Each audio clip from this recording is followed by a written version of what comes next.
So there's two ways you can do this. You can start at your chin and drive right above your head. Make sure you move your head slightly forward as you press over your head, or you can bring it down to your chest like this. I'll show you, and then press right above your head in the same way, where it all matters about your shoulder mobility. So when it comes to the shoulder press, you want to make sure that you're at least at shoulder level.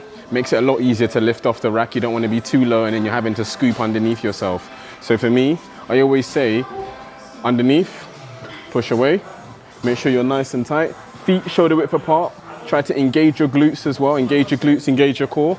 I like to come down to my chin. Some people prefer to come down to their chest. You've got to go with what preference works for you. So for me, I'm going from my chin, drive up. You can drive up like this, and this is for more tempo stuff. But if you want to really get your shoulders going, you want to drive really above your head.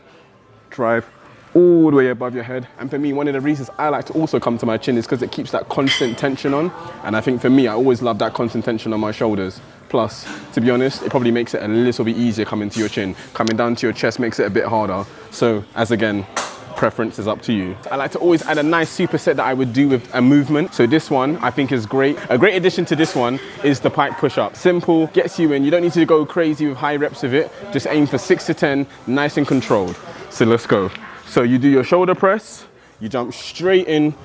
When you're done, make sure your head is under or over your shoulders, onto your tiptoes, control it down, top of your head touches, top of your head touches.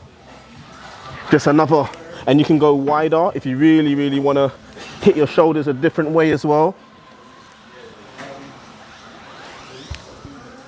And that for me, see you later. Yeah, this is one of my favorite supersets to add to this movement. Let me know in the comments what you think, and don't forget to subscribe for more videos like this.